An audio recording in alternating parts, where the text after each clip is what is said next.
Hello again, everyone.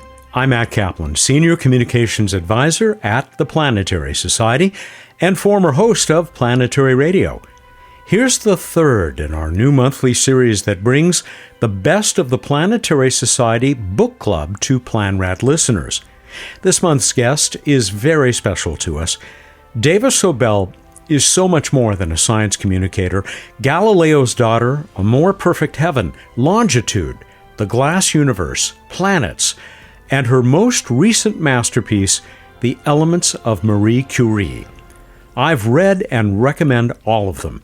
Each is a jewel of nonfiction literature, stories told by an author who loves science and the wonder it generates. As you'll hear, it was when Dava partnered with the Society to present a dramatic reading from Galileo's Daughter that I first met and interviewed her. That was in 2003. She would join me on Planetary Radio many more times. It was just last June that we shared another wonderful conversation with her. That was hours before she received the Society's Cosmos Award at a Washington, D.C. banquet. I highly recommend listening to that interview as an introduction to the one you'll hear in moments. We've got the link on the show page at planetary.org/radio. I spent yet another wonderful hour with Dava in August. This live, online conversation capped our book club's month-long celebration of all her work, and it's the one we are proud to share with you now. It all started, at least my involvement with you, back with Galileo's Daughter. Not right. When the book came out in 1999. 1999, thank you, which was, 4 years after you published Longitude? Right. Which I also have to say something. In fact, I'll say it right now.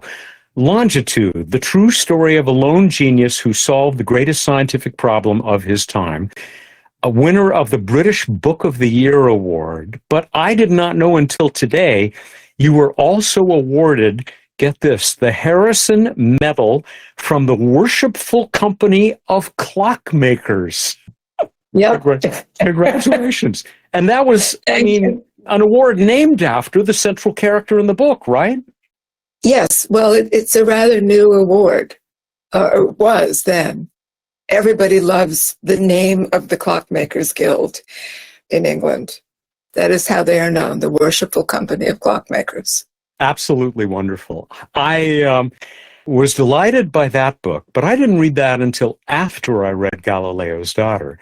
And then you and I met because you consented to prepare that special stage presentation or staged reading of portions of the book, which we presented on stage at the Pasadena Playhouse under the direction of our own Robert Picardo, and starring John Rhys Davies and Linda Pearl as Galileo and his daughter, Sister Maria Celeste, which was a wonderful evening. And I got to talk to you a few minutes before the performance backstage. Which was delightful and would be followed by many other conversations. This is only the latest in that long line. I remember it well. I assume that you approved, that you had a good time that evening? Oh, it was wonderful. Yes, thank you. I want to back up a moment before we start to talk about more about some of your work. Here is just a couple of lines from an article that I wrote for the Planetary Society website.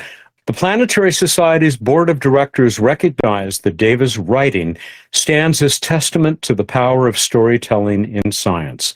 She shows us that the universe is explained not just through equations and experiments, but through human stories, making distant historical figures breathe again and allowing us to see science through their eyes and feel their wonder.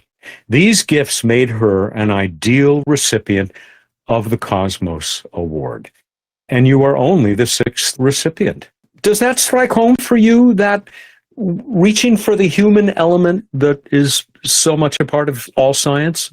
Very much so, because it troubles me the way scientists are so often presented in the media, which is as barely more than a robot. And science itself as a collection of facts, when, as you know, science is an extremely creative enterprise, and scientists are nothing if not passionate about what they do. Certainly true. In every single scientist, every good scientist that I have talked to, and I, like you, I've talked to many. Let's talk about Galileo's daughter, because as much as I enjoyed Longitude, and it was responsible, as I've told you, for my making a side trip to Greenwich, the Royal Observatory, while I was there. By the way, did you hear that there is now a brand new astronomer royal, and for the first time it's a woman? I don't think I did know that. It Who is just happened. It was just announced. And it happens to be, and of course I'm terrible at names. I'll have to look it up. It's someone I had on a panel at the Ravinia Festival outside Chicago last year. She's a wonderful choice. And for the first time in all these centuries, Yes. It's a woman. Glory be. And that's a great segue into so much of your work, including Galileo's daughter, because while it is largely the story of Galileo, who I thought I knew pretty well before I read the book and learned that I did not, it's also the story of his brilliant daughter, who did so much, became so much a part of this story, even though she spent all of her time sequestered in that convent that he put her in when she was very young. 13. Along with her sister, right? Right. There is a wonderful surprise at the end of the book having to do with Maria Celeste. I won't give it away because there are people out there, I'm sure, who haven't read the book. But I'll just say, there is a terrific surprise waiting for you if you take on Galileo's daughter. And why wouldn't you? It was the #1 New York Times bestseller and a Pulitzer Prize finalist. As I told you earlier today, one of the revelations in this, because, I get caught up in those popular images of scientists sometimes as well, especially ones of long ago, was Galileo's humor, which could be absolutely wicked. And that example that I gave you, which is from very early in the book, he, of course, faced a lot of opponents, a lot of supposedly learned men, and I guess they were all men, who disagreed with his findings, even though they hadn't actually done any observations of their own. You said that learning of the death of one such opponent in December of 1610, Galileo wished aloud that the professor, having ignored the Medicean stars during his time on Earth, might now encounter them en route to heaven.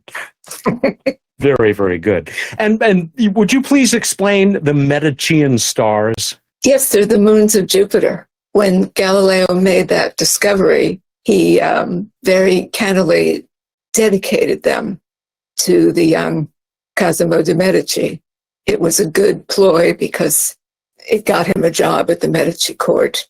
Cosimo himself, I think originally Galileo wanted to call them the Cosmian stars, but then it got changed to Medicean. We are getting some comments. Thank you, Adrian, for letting us know. It was astronomer Professor Michelle Dougherty, who was the first woman in the over 350-year history to appointed the UK's Astronomer Royal. So that's great news. Yeah, Michelle, congratulations. I've gone to the chat, and please keep this stuff coming, everybody. Becky, thank you to you for providing that as well. Dustin Flam says, I loved Longitude. Is there a story you uncovered during research that didn't make it into the book, but still sticks with you? Yes. It was the story, I don't think it's in the book, of LaSalle, who discovered wonderful things in the Americas, but then had to go back to France. When he wanted to return to his discovery, he couldn't find it because he couldn't determine his longitude. And his men followed him around for a very long time. And that expedition came to a miserable end. While we're back on the topic of longitude, we should say, please, can you give just a quick thumbnail synopsis of what this was all about, this huge challenge. What is this book about, really? People still ask me that. It's really about the difficulty of determining position at sea once you have lost sight of land. And for hundreds of years, this was impossible to do because there is nothing in the heavens that holds still to give you a reading the way the North Star, in the Northern Hemisphere at least, will tell you your latitude. Early on, certainly by the 16th century, people understood what you would need in order to be able to tell you your longitude. And that would be knowing the time where you were and knowing the time at a point of known longitude. How could you do that? Well, theoretically, you could have two timekeepers. One would carry the home port time with you, and the other you would reset every day by making observations of the sun. You could get your noonday reading. And then you'd have this comparison, which would translate to a geographical distance, because the Earth is 360 degrees around, and it goes around every 24 hours. So 15 degrees of longitude for every hour of time. But there were no clocks or watches at that time that could keep time well enough for that to work. So the other idea was that you could figure out something going on in the heavens and predict what time that would happen over a place of known longitude, and then make that same observation wherever you were and note your local time. And then again, you have a time difference to compute. So in the 18th century, both of those methods became feasible. And the timekeeper solution was a whole lot easier to work. It was just so difficult to build the clocks. And that's what Harrison did. And John Harrison, he developed the early ones that look like Rube Goldberg devices. Hope people get that reference. And eventually ends up... They're beautiful. They're gorgeous machines. They are so... To stand in front of them, because you can stand right in front of their glass cases at the Royal Observatory, and then eventually end up with something the size of a pocket watch. It's absolutely glorious. And you'd think, oh, of course, then the king and the entire court was immediately at his feet because he'd accomplished this. Not so much. No. It was, and that's much of the story of the book. It's Harrison's trying fight. To get. It's one thing to solve the problem, and then it's another thing to convince people that you actually have solved it when it isn't the solution that was expected.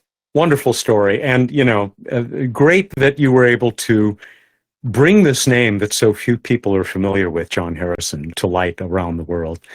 Craig says, I read The Planets. It was so beautifully written. I actually did fall in love with the planets all over again.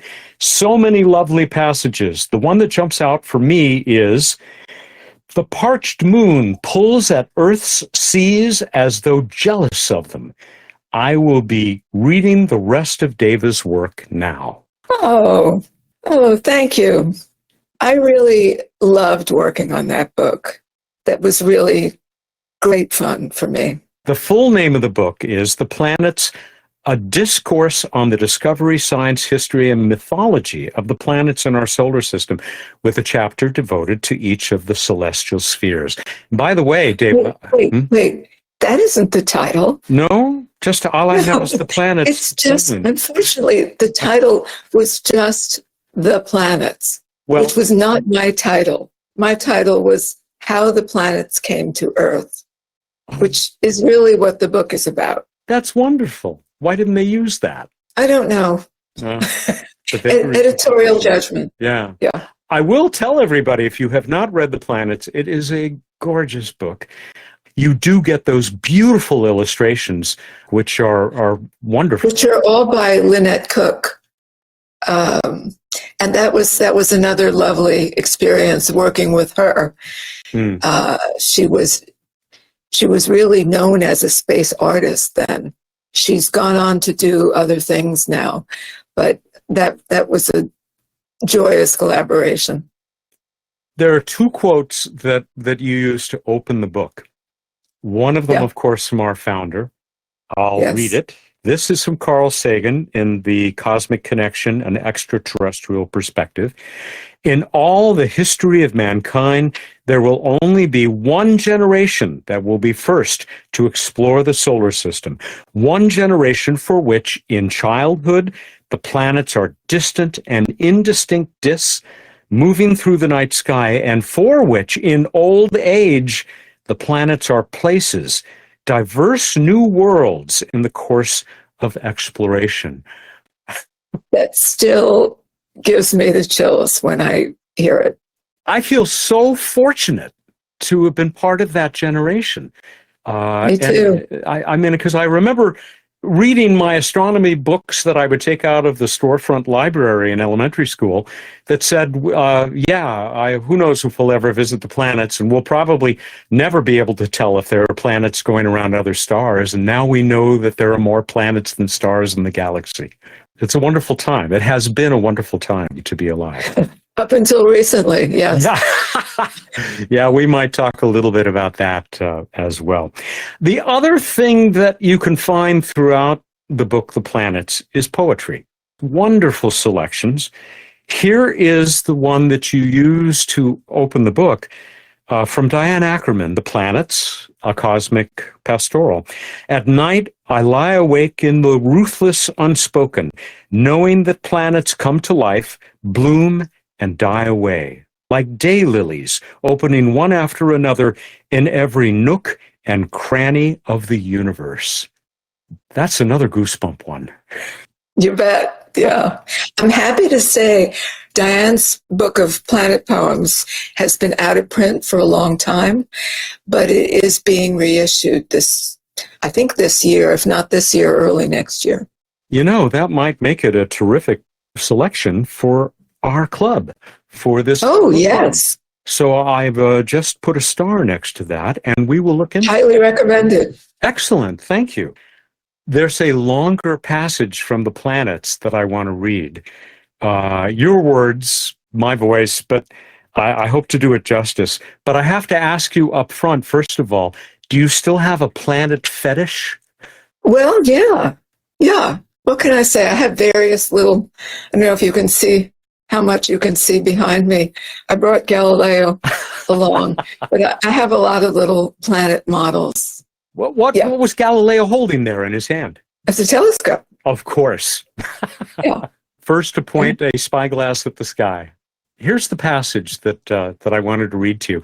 And it's because you open, you do say in the book that you have a planet fetish.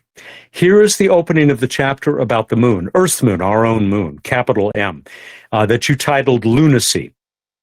During the glory days of the Apollo project, a young astronomer who analyzed moon rocks at a university laboratory fell in love with my friend Carolyn and risked his job and the national security to give her a quantum of moon dust. "Where is it? Let me see," I demanded at this news, but she answered quietly, "I ate it."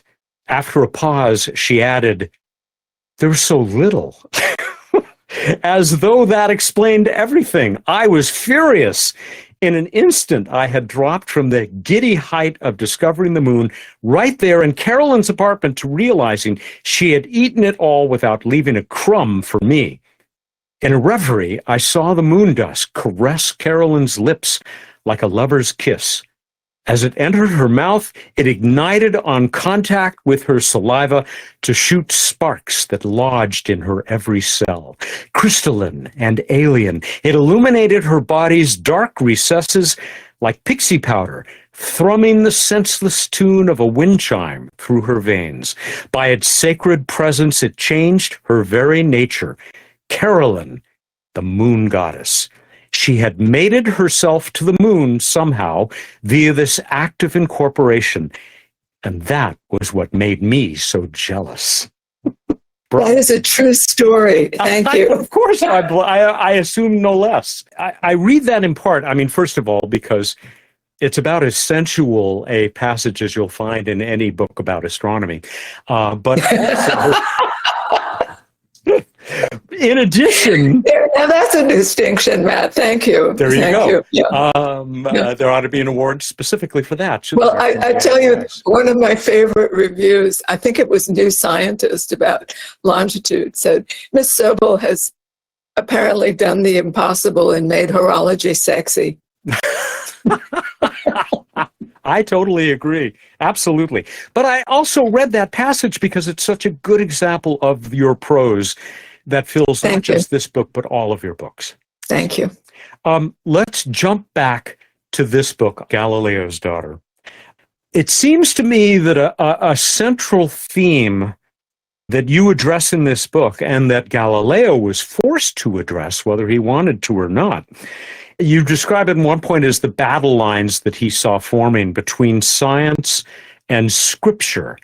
And I would just maybe expand that to between science and belief, or maybe science and dogma. You can modify that as you wish.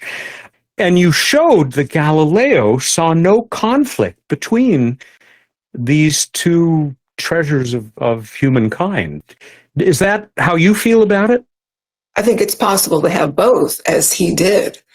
He lived in a universe that was Catholic, and both his daughters were nuns. That was the big surprise. That was the inspiration for that book, because from what I had learned about Galileo in school, I assumed that he was not a man of faith. But it was much more interesting to discover that he'd actually done everything he did as a believing Catholic. And I'm not Catholic myself, but I found that fascinating. And the plight of his daughter to be a nun at the time he was on trial for heresy, all of those things just seemed yeasty, rich. And then her letters are magnificent. So I wanted to be able to present them. That character of Maria Celeste, this brilliant woman, you can only wonder what her potential might have been had she had the opportunity to stay with her father and maybe even follow in his footsteps, because she was obviously fascinated by his work. And didn't she, she helped, she transcribed some of the work for him, didn't she? Yes. Fascinating. And amanuensis at times, yeah.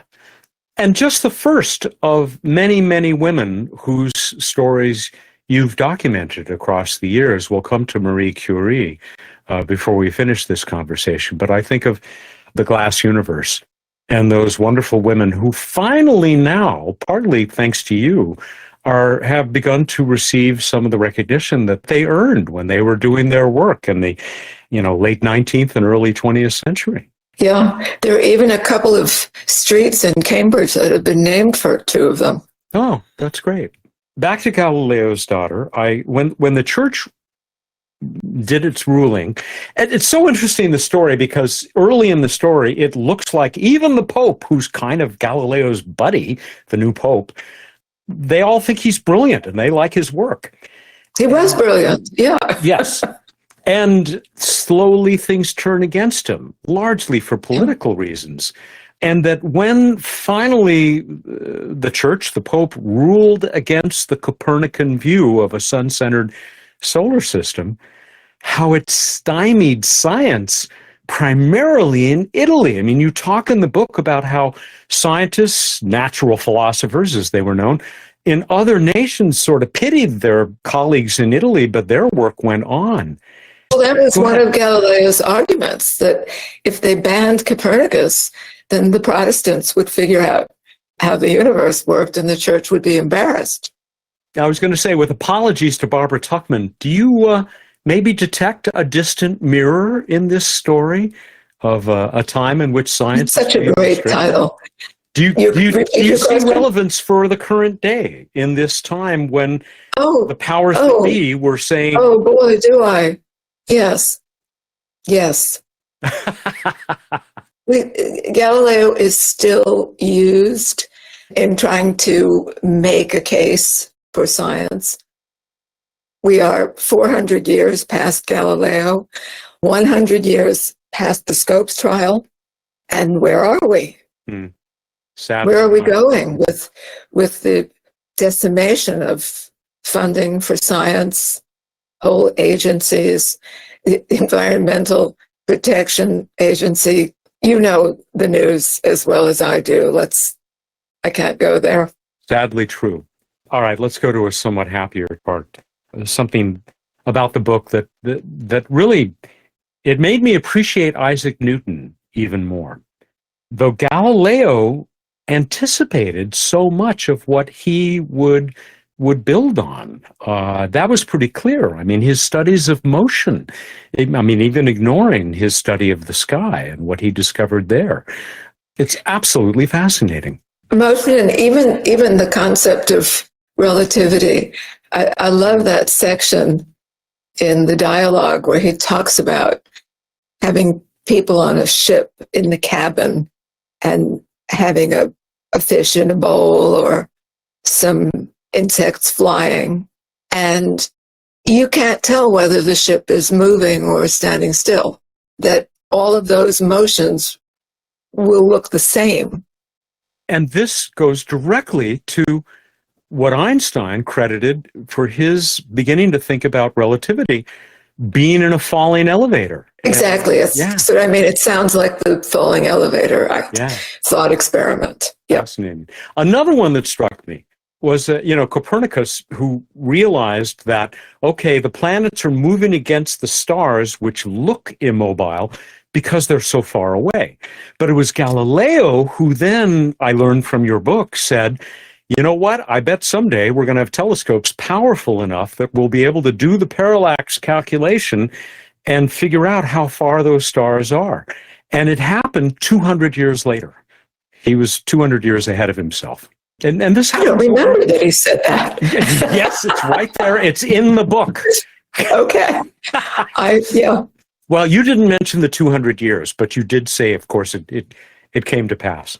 There's just one other really striking observation that I have to mention before we move on, because it was a shock to learn, since I haven't read my Aristotle, I'm sorry, I'm embarrassed to say, that Aristotle didn't think that mathematics could be applied to the study of nature, which just seems so basic a misunderstanding. And the Galileo refuted both through his experiments and through his arguments. And there's this great quote that you have in the book: "There will be opened a gateway and a road to a large and excellent science," he predicted, "into which minds more piercing than mine shall penetrate to recesses still deeper." Why is that? I love that. Yeah. It's so that sense of nobody finishes science. You make your contribution knowing that it's not complete and others will continue it after you.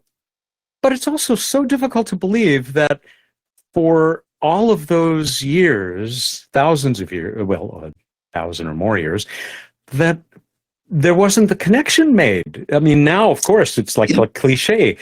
Mathematics, the language of science. Do the math, right? Yeah. Right, exactly. Let's see what's coming in from people before we move on a little bit. David says, "Galileo's daughter was my first experience with Ms. Sobel's work.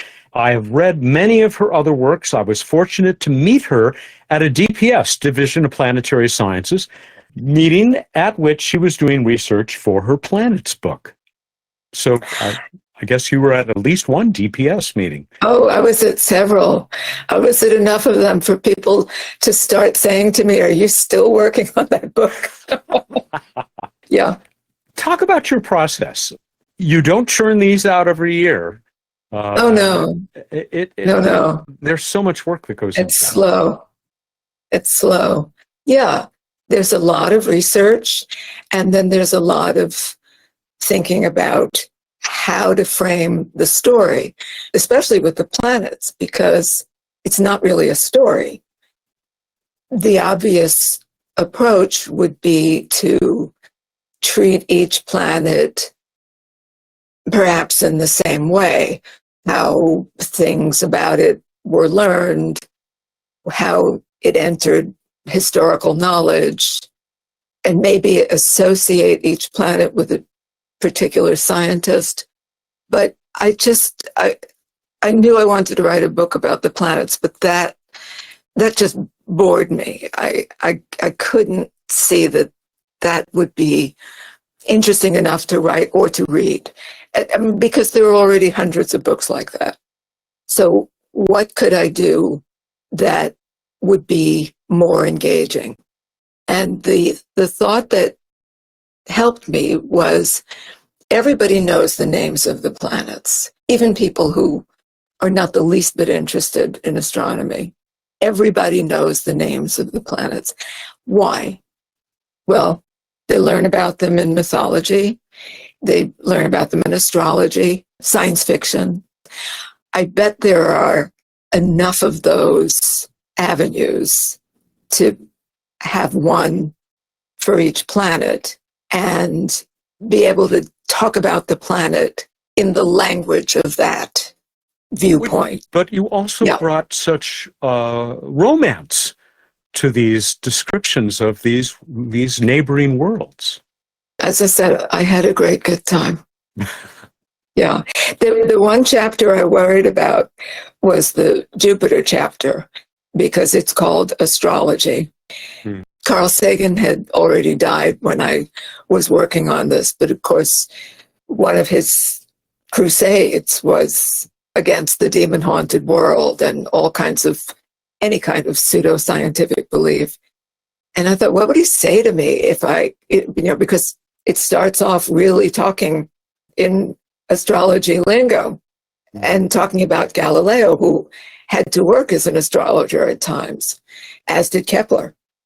So I consoled myself that since it was for the purpose of presenting the real science, that he would forgive me. I suspect he would. I'm almost convinced. That'd be a good question to ask Andrewian someday, I think, but I'm sure she would agree. Dava Sobel has much more to share with us after the break. Please stay with us. Hi, I'm Danielle Gunn, Chief Communications Officer at the Planetary Society. We're proud to support International Observe the Moon Night, NASA's annual celebration of our nearest neighbor in space. This event brings together skywatchers, families, students, and communities worldwide to share in the wonder of the moon. Whether you attend a local gathering, host one yourself, or simply step outside to look up, you'll be part of a global movement to connect with our moon. International Observe the Moon Night takes place on and around Saturday, October 4th. Explore activities, download custom moon maps, and find events near you at moon.nasa.gov/observe. However you choose to participate, outdoors, online, or from home, you're invited to celebrate the moon with the world. Let me share some more with you from some of our members here in the member community. From Kareem, Carl Sagan, whom I met while a student, was a visionary, devoted family man. His daughter, Sasha, has also become a communicator like her parents. In fact, she was my guest on Planetary Radio. We featured your book. In your own experience writing about Galileo's daughter and exploring family legacies in science, what do you think is the deeper significance of these familial connections? He says, I have to say a major part of my passion for astronomy is due to my late big brothers who studied art, physics, and astronomy and inspired my passions in those topics. What a lucky thing to have happened to you. Yeah, I think those things are tremendously important. I definitely was encouraged in my interest in science by my mother, just by her interest. She knew all the constellations. She took me to watch a partial eclipse one morning before school. I think having that kind of family connection is extremely important.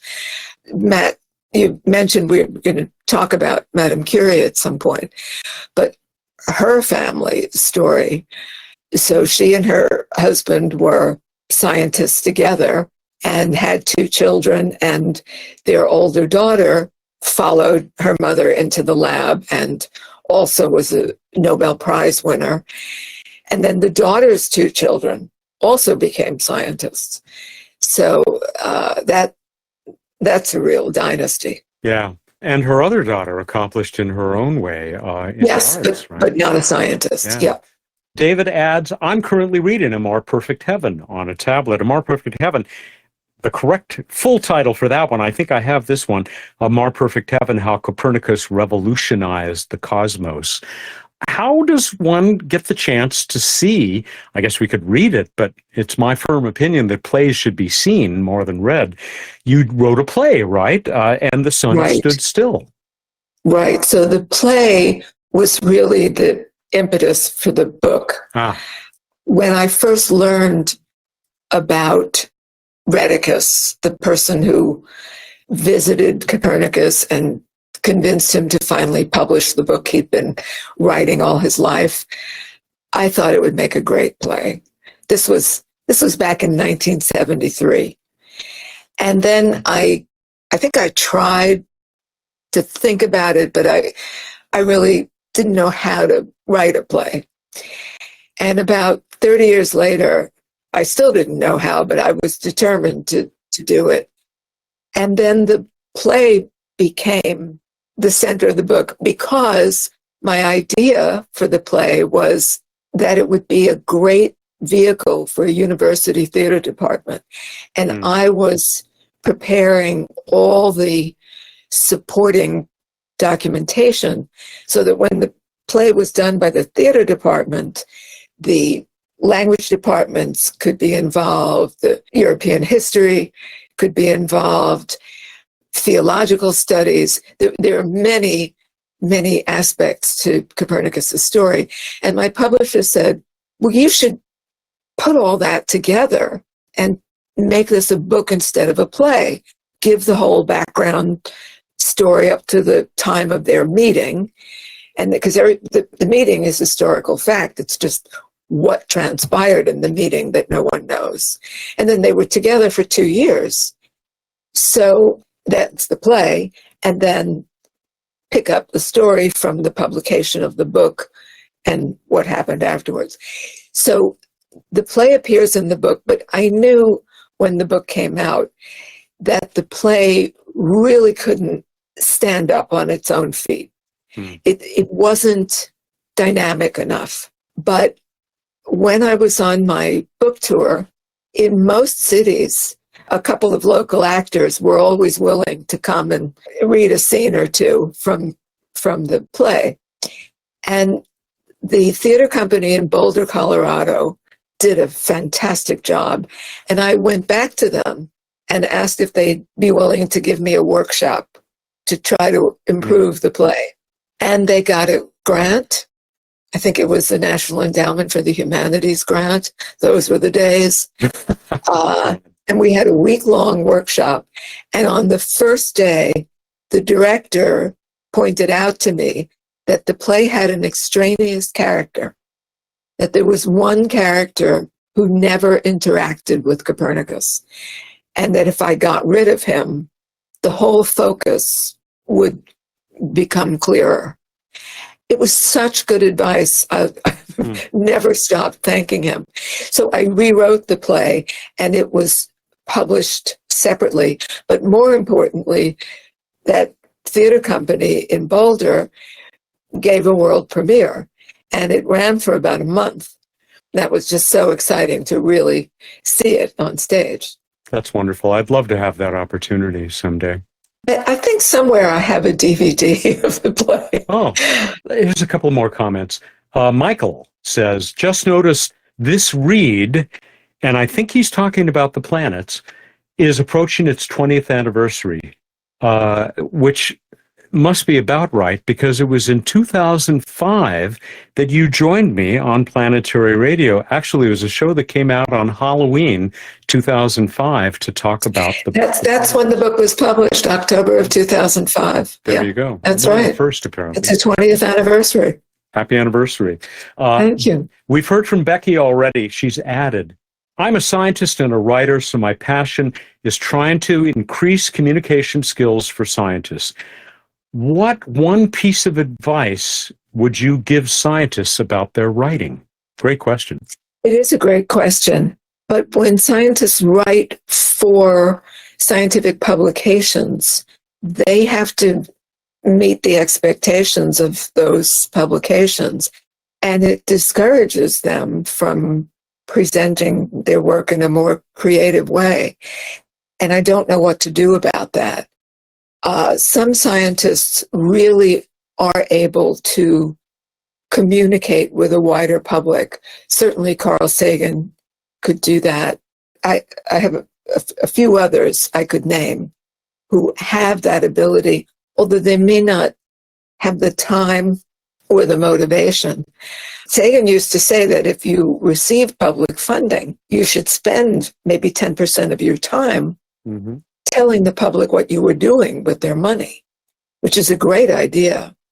I also thought it was really interesting that Alan Alda, who some number of years hosted a television program, I think it was called Explorations, in which he presented real scientific content and interviewed scientists. But he set up a program at the State University of New York at Stony Brook, teaching young scientists communication skills based on what actors do when they improvise. And they actually held workshops, and you could see the before and after, how these young researchers talked about their work before they had the improvisation class and then afterward. One thing, when I was teaching science writing, I always urged the students to think of an audience of one. Just try to communicate what you're saying or writing about to one other person. And that helps you state it more clearly, especially a particular person, someone you know, because you would know how to make it interesting to that person, how to shape it to that person's understanding. You have given us a wonderful segue into that comment from Arnold that I said I would get back to. Here it is. In Matt's interview with Dava prior to the 2025 Cosmos Award, the one that was aired on Planetary Radio, Dava revealed that she wrote Longitude for one person, her mother, to achieve a balance between science, complexity, and emotion. Marie Curie, that book, which we're about to get to, was written to Harry Corbin and Van Samuel, two future feminists. That's in quotes because that was your dedication. Was this a mirror image attempt to balance the complexity of femininity with the contributions of science? Arnold says, I've read both. Now that The Glass Universe, about the ladies of the Harvard Observatory, is written to a group, ladies who sustain Dava, it has me wondering as I start to read it, looking for a comment. The dedication is often to the person I'm thinking of. I really did write Longitude for my mother. The Madame Curie book, those two young men the book is dedicated to are my grandchildren, and they're only 1 and 2. So I couldn't really be telling the story to them.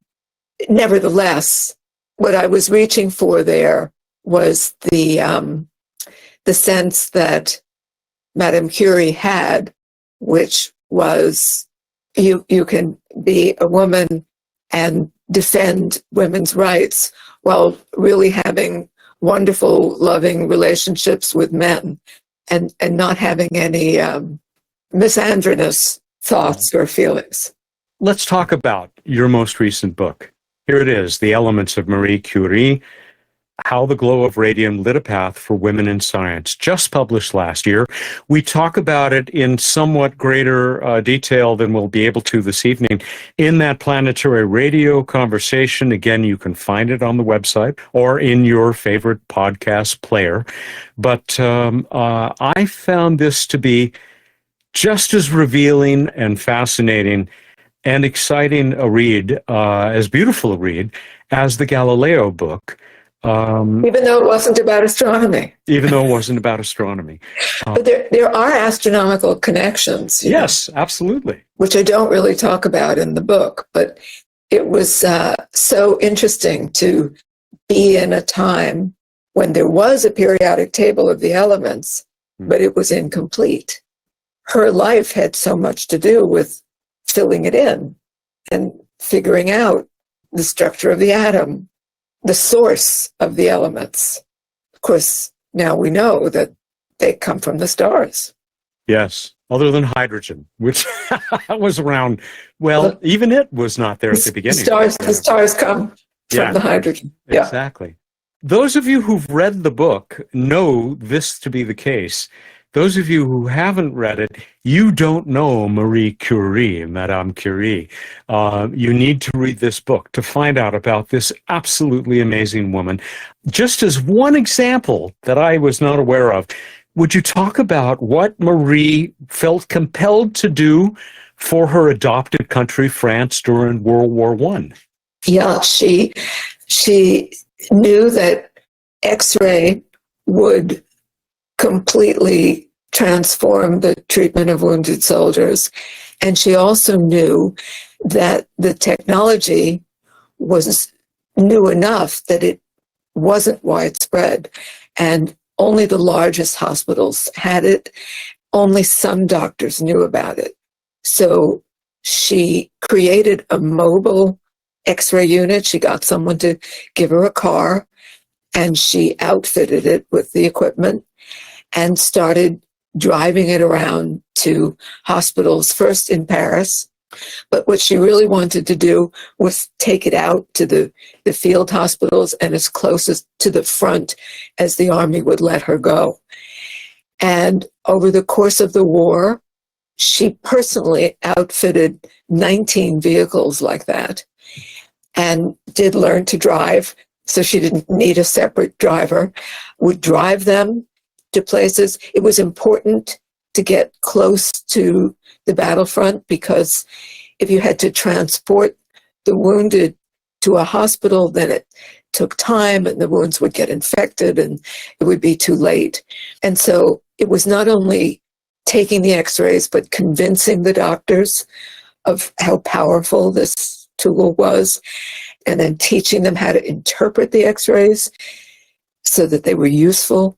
And as if that weren't enough, she also created a course for French women to become X-ray technicians in a 6-week course where she taught electricity, X-ray theory and practice, and human anatomy. And she trained 150 French women during the war to help carry out this kind of work. And then there were all those other men and women who she brought into her laboratory, made great demands of, but trained and they went on to become some of the leading scientists in their fields. Right. Fascinating. And it's a story of romance. I highly recommend it. I want to thank you. It has been a tremendous pleasure and truly an honor to be able to spend some time with you again. I feel the same way. It's great fun to talk to you and share so many interests, and I really appreciate it. I'll be back next month with my wonderful society colleague, Kate Howells. Kate has just published Moons, The Mysteries and Marvels of Our Solar System. It's great, and it's our October selection for the Planetary Society Book Club. Want to join the club and participate in our live interactions? Become a member of the Planetary Society. When you do, there's so much more you'll be helping us to create and accomplish.